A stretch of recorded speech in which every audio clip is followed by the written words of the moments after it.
Para la presentación del taller hará uso de la palabra el doctor Miguel Ángel Gutiérrez, director del CELGIP Nova Argentina, el Millennium Project, y codirector del Laboratorio de Futuros FlaxUI, y la magíster Lidia Garrido, coordinadora del Nodo Uruguay del Millennium Project. Muy buenos días a todos. Muchísimas gracias por este acompañamiento.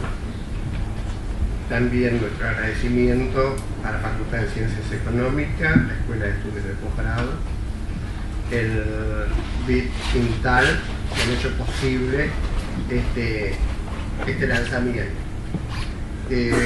Realmente es con muchísima satisfacción que arrancamos este día. Es una presentación de lo que pensamos como una primera experiencia de prospectiva participativa sobre una temática que no dudo va a ser uno de los puntos centrales de la agenda política de las próximas 2 generaciones, por lo menos.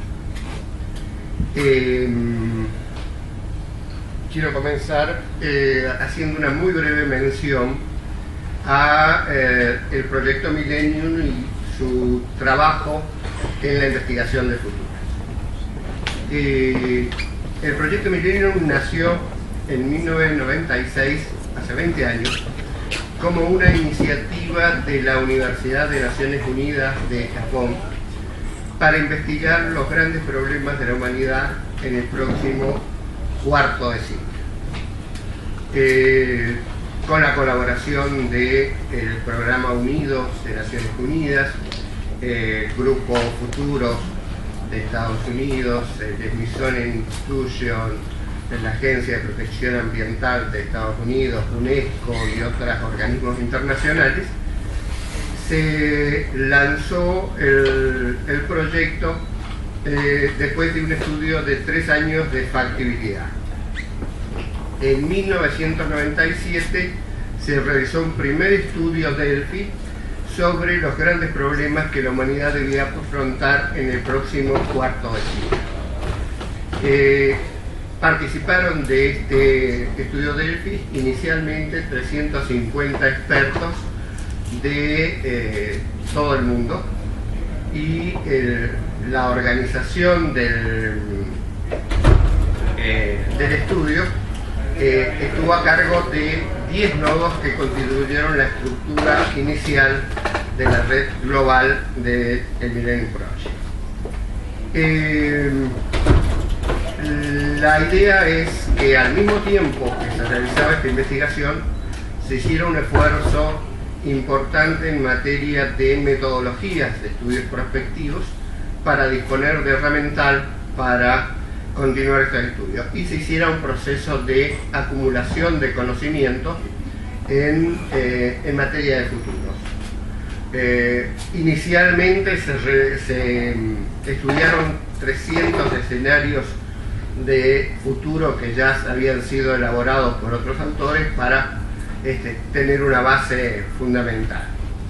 El primer resultado del informe que se produce anualmente fueron seleccionados 180 grandes problemas que la humanidad iba a afrontar, en la cual no había institución o país alguno que por sí solo pudiera resolverlo, o por lo menos generar estrategias para su solución.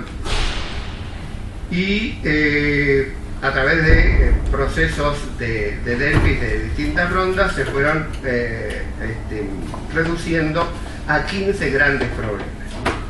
Al año siguiente el énfasis se puso en las oportunidades. Un proceso similar de 200 posibilidades fueron reducidas a 15 importantes posibilidades, y en el 99, eso con un sistema de impacto cruzado, se vieron la influencia entre problemas y oportunidades, cómo uno afectaba a otro, y se generaron los 15 grandes desafíos del futuro, del milenio, que fue uno de los insumos que tuvo Naciones Unidas para los objetivos del milenio.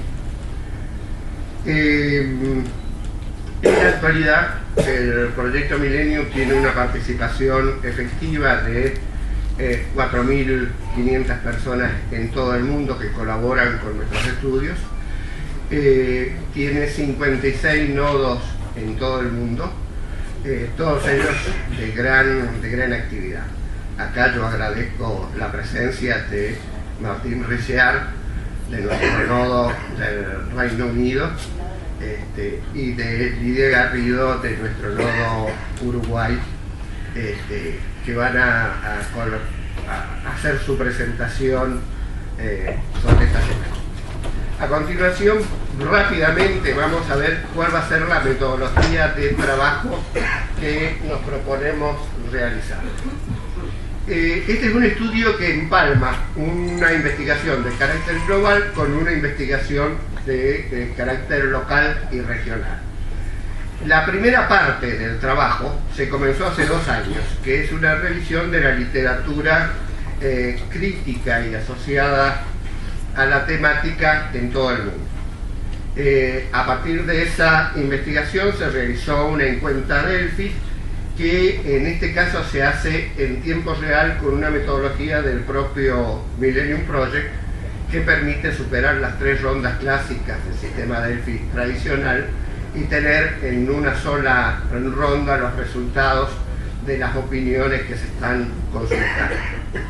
Eso permitió generar borradores de escenarios que fueron al año siguiente propuestos a los miembros del proyecto para que formularan sus opiniones críticas e hicieran sus aportes con otro Delphi en tiempo real que sirvió de retroalimentación al primer estudio. Esto permitió generar 3 escenarios finales con temas de política y consideración, pero se estimó que era necesario complementar esto con talleres nacionales, porque las cosas globales pasan en todo el mundo, pero no al mismo tiempo ni con la misma intensidad. Y sin duda afectan de diferente manera en función de la cultura, de las tradiciones, de las características propias de los ámbitos locales. Y entonces nuestra responsabilidad arranca en la sexta etapa de esta metodología, que es organizar los talleres nacionales. Para esto nosotros hemos ido conversando y hemos invitado a una gran cantidad de personas a quienes le agradecemos todo su interés en la temática, y la idea es que se desarrollen a partir de esto una serie de rondas que vamos a considerar un poquito más en detalle, con un proceso de retroalimentación, recolección de resultados. Adicionalmente a los documentos básicos de Millennium que a muchos de ustedes les hemos hecho llegar, se ha hecho un proceso de reunión de información bastante interesante, que va a estar en un drive también a disposición de todos los interesados en participar, donde hay una actualización tanto de los procesos a nivel global como de carácter local. Después que completemos este proceso de talleres, la idea es realizar una encuesta a nivel nacional y finalmente un informe para la discusión pública. Por favor. Son muchos los estudios que se están realizando sobre esta temática. Sin duda es un tema importante que moviliza a organismos de estudios, a instituciones, a empresas, a consultoras. Pero ¿cuál es la diferencia con el trabajo que hemos venido haciendo desde Milenio del resto? En primer lugar, es un estudio de carácter internacional. Participaron 350 futuristas, profesionales de inteligencia artificial, economistas y otros expertos de 45 países. No se localiza en un país, no es Estados Unidos, no es Europa, no es Corea o China,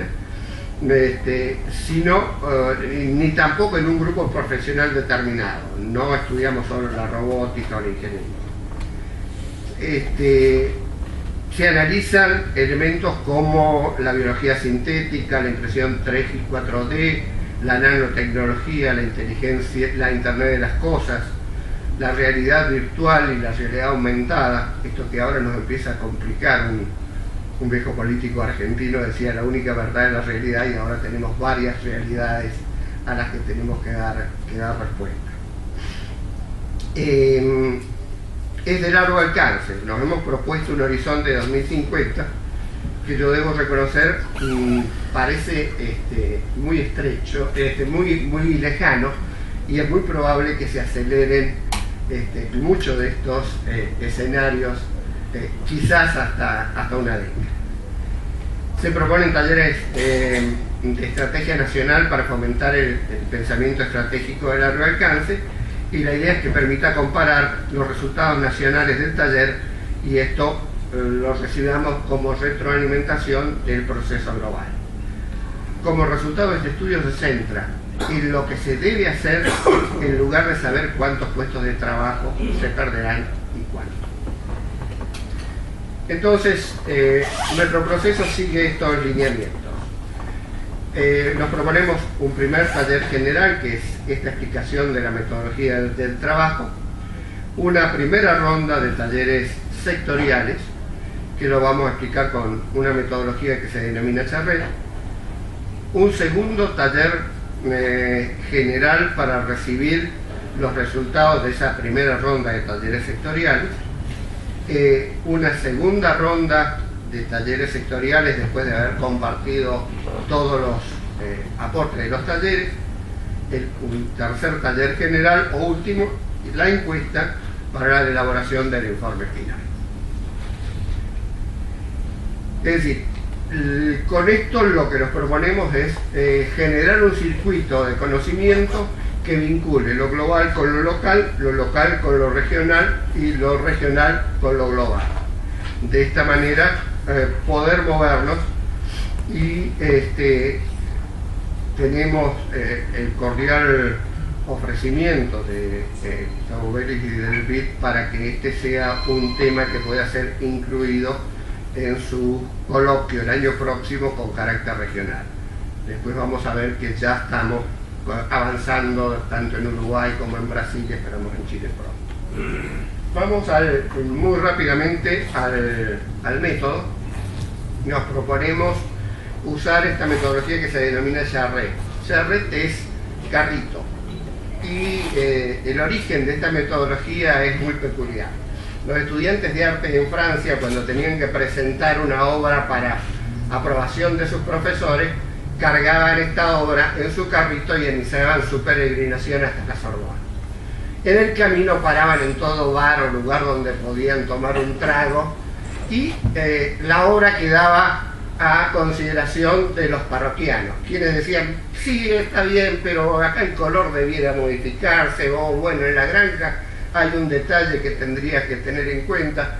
Es decir, esas opiniones recolectadas de los parroquianos hacían que la obra se fuera modificando de bar en bar y de trayecto en trayecto, y cuando llegaba a la aprobación del profesor, además del trabajo del artista inicial, tenía colaboración de innumerables colaboradores anónimos que habían hecho llegar su opinión. Es decir, básicamente, en sentido estricto, es una forma de prospectiva participativa, donde los que participan acá no son parroquianos que van a tomar el trago, sino son gente que está, actores que están involucrados en los sectores que se van a considerar.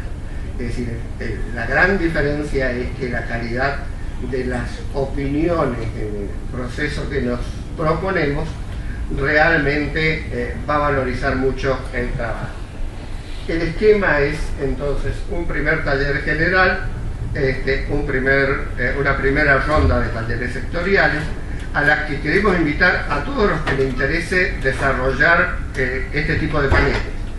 Este tipo de paneles se diferencia de esta primera presentación, que va a ser muy participativa, porque lo que interesa es recoger las opiniones de los asistentes.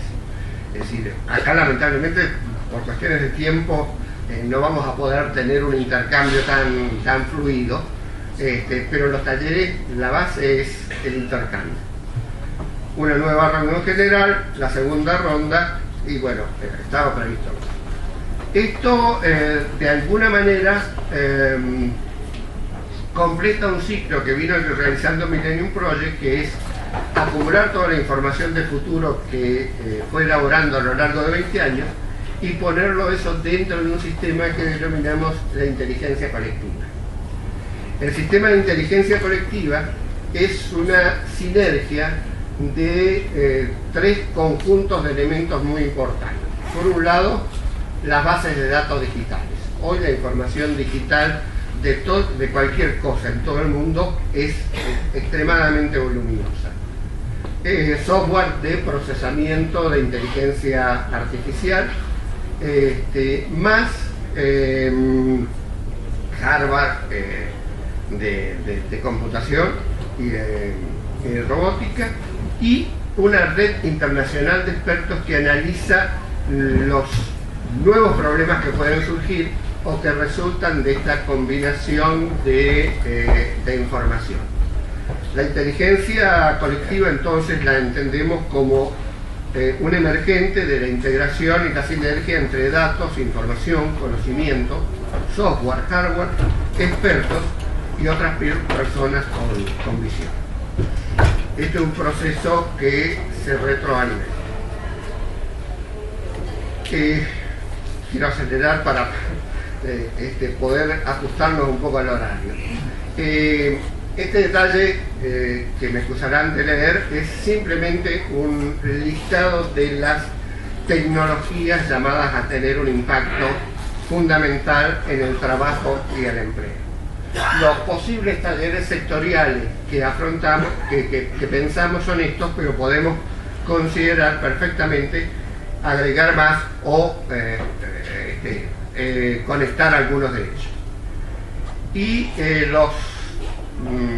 los tres escenarios que tenemos elaborados ya por Millennium, que van a ser la base del trabajo, tienen estos títulos que son el primero un poco el escenario usual, si las cosas siguen como están. Un segundo escenario donde surgen todas las contradicciones de nuestra estructura, de nuestra forma de procesar los nuevos acontecimientos.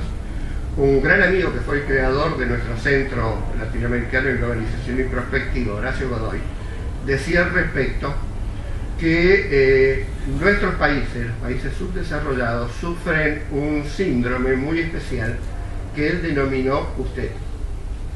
El síndrome USTED, a diferencia del otro tan conocido, afectaba a la cabeza. Y afectaba a la cabeza de manera grave porque el real sentido de este síndrome estaba en sus siglas, que es uso subdesarrollado de tecnologías desarrolladas. Es decir, las tecnologías no son lineales y de acuerdo a la forma en que se aplican y a los ámbitos y espacios culturales en que se aplican, se modifican también en su impacto y en su volumen. Y el último escenario era un escenario, si se quiere, querido, preferible, si los humanos fueran libres y la economía de la autorrealización. Dos temas más para dejar por completo esta charla, que es un primer dato de los supuestos de la situación de empleo mundial de acuerdo a los tres escenarios, la cantidad de empleados, que en el primer escenario son 2.000 millones, pasa a 1.000 millones en los dos siguientes. Los empleados por cuenta propia, que en el primer escenario son 2.000 millones, pasan o disminuyen a 1.000 en el 2 y suben a 3.000 millones en el 3. Los desempleados o en proceso de transición, 1.000, 2.000, 1.000. Y en la economía informal, 1.000, 2.000, 1.000 en cada escenario. Uno de los temas, para cerrar, que se trata con mayor detalle en los escenarios es el tema de la inteligencia artificial. Y en esto simplemente queremos manifestar que como cualquiera de estas tecnologías que hemos venido analizando, no son lineales ni son únicas, no se agotan en una forma determinada. De hecho, la inteligencia artificial no es una sola forma, sino hay distintos tipos de inteligencia artificial. Una inteligencia artificial restringida, acotada a un problema específico que resuelve ese problema y funciona. Una inteligencia general, como es lo que pretendemos en nuestro caso, y la posibilidad de una superinteligencia artificial que coordine las inteligencias artificiales parciales o generales. Esto puede parecer todavía muy idealista o anticipatorio, pero de hecho ya se están generando suertes de Wikipedia con procedimientos y modalidades de trabajo a las que puedan acudir las inteligencias artificiales para generar o ampliar su propio conocimiento. Yo voy a parar acá para poder dar lugar a la presentación de Lidia. En el resto de la presentación, que va a estar a disposición de ustedes, está un mayor detalle de los escenarios, etc. Pero para poder dar lugar al cumplimiento del programa que hemos propuesto, pararía acá y le pediría a Lidia que nos comente las actividades que se realizan en Uruguay y en otros lados del país. Muchísimas gracias.